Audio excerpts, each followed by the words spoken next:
In a world of shills and unreliable movie reviews, it's hard to find the truth before investing your time into a film.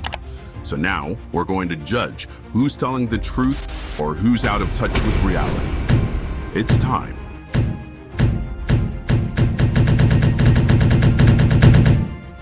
to review the critics.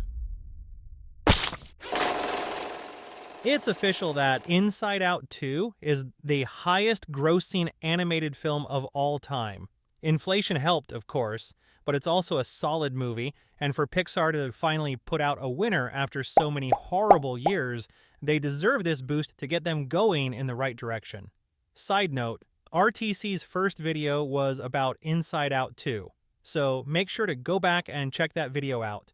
Since then, RTC has produced 12 videos, addressed critics on 10 movies, I recommend the Deadpool stuff, gotten 112 subscribers, 1,280 views, 30 likes, and a historic assassination attempt on the most controversial figure, get it? in modern history. But enough of all this grown-up talk. Let's get back to the critics. I'm sure you want to see some bashing, and boy, are we about to go hard as bar on one of these guys. Now, you don't want to miss that. Most people would agree that 2015's Inside Out is a film of the highest caliber. It's both heartbreaking and altogether funny at every turn. Child psychologists have used this film as a tool to help their young patients to visually understand how emotions work. The result of this great work celebrates nuance, a word Hollywood can't even pronounce. We say it as nuance. Rotten Tomatoes shows us that 98% of critics appreciated the film's value and saw it for the treasure that it is, while only 89% of audiences loved the film, which means that 11% of the people who've seen this groundbreaking film are abject psychopaths who are in desperate need of a shrink. But we're not talking about the audiences today, unfortunately. Since the critics have reviewed Inside Out, it's now time for us to review the critics. Film Drunk says, the personified emotions plot feels like a story that the school psychologist would have used to teach kids about their feelings. It feels simultaneously infantilized and aimed over kids' heads. First of all, no one said this was a kid's movie, so you don't need to speak for the little ones. The whole point of the film is to make these complex ideas obtainable to anyone who's ever felt these emotions. I think what this critic is clearly saying is that he is, in fact, not smarter than a fifth grader. Budapest is the capital of what European country? This might be a stupid question. I thought Europe was a country. But I know they speak French there, don't they? Is France a country? Kelly, Yes, focus. I am. I'm listening to what you're saying, but I only hear what I want to. That's just called being a woman. Chicago Reader says Inside Out feels like a clever educational short stretched to feature length. God forbid that we ever learn anything from a full-length movie. Oh no, not knowledge. Oh wait, it's a 7-minute cartoon. MovieWeb says, Pixar and Disney, please go back to making films that are more fun than not. I don't want to be bummed out watching a kid's film. It's thanks to critics like this that we keep getting movies like these. How in God's silver buttons do you not have fun exploring the emotions of a developing human being? Who else can make psychology fun? These guys? One of them needs to go back to hosting the Oscars, and the other one needs to find his peanuts that Democrats are holding hostage. You've been pretty open about your dislike for Mr. Trump and the danger he poses to democracy. As for Inside Out being sad, this critic just needs to lock herself into a closet and never watch any animated movie from 4 to ever. It's all sad, baby. The critic for Cinefantastique says, looks good only in comparison to its disappointing predecessors. Buckle in, folks. Yeah, this is where I go hard. So, this guy knows that Inside Out wasn't made by Blue Sky Studios, right? Disney tends to make it very obvious that this is a Pixar film, the most elite film studio ever.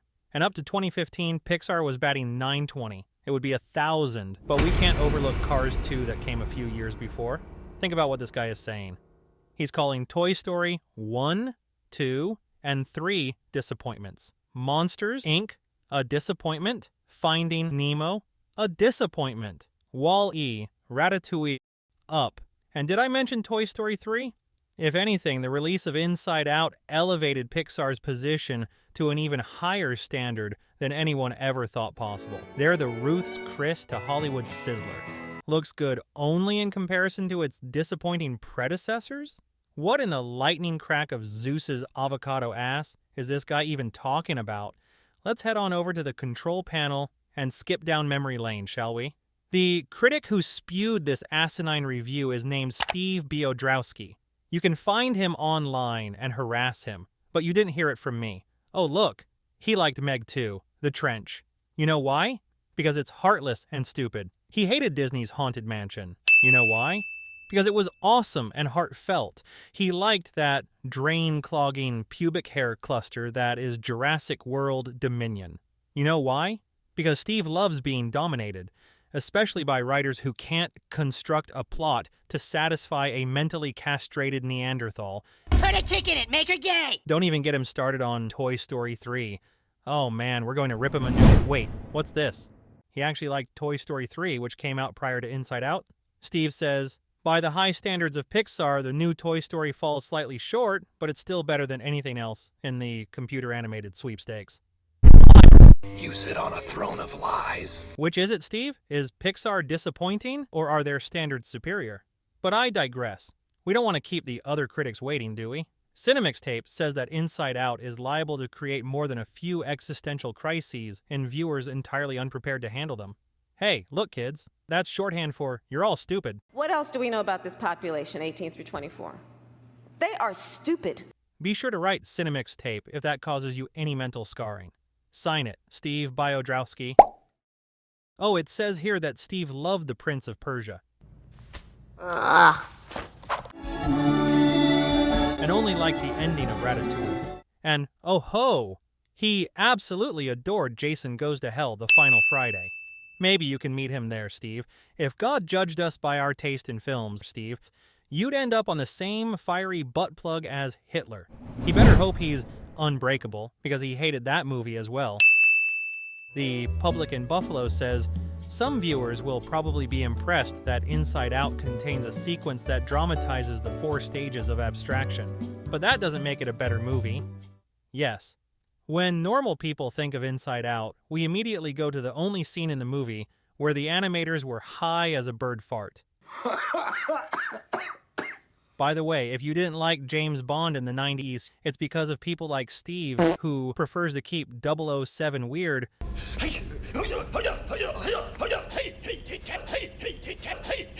because he liked Tomorrow Never Dies.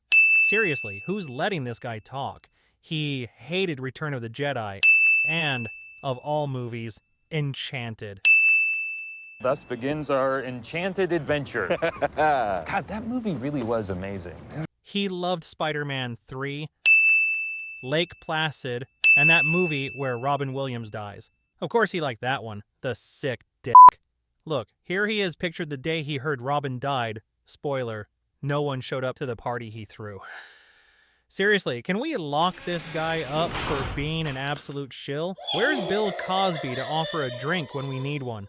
Okay, let's address that thumbnail, folks. Sunday Times, UK, says it strains, it scuffles, it barely keeps the ball in the air. Like a desperate aging clown, the studio that made Toy Story, Monsters, Inc., and Wall-E seems painfully aware that it must come up with something ever more dazzling. We've all seen what happens when Pixar doesn't feel obligated to come up with something more dazzling. So, let's keep applying a bit of pressure so that we can get back to getting good movies, okay? And now it's time for the most honest review. Scott A. Mantz from Access Hollywood says that Inside Out is a glorious, sweet, funny, charming, and incredibly moving masterpiece that easily fits the bill as Pixar's best outing since 2010's Toy Story 3. Nailed it, Scotty.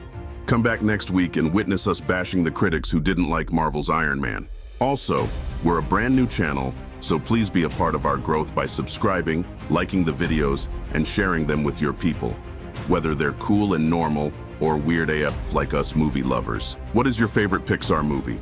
Let us know in the comments below. Make us laugh and we might share your post in a future video.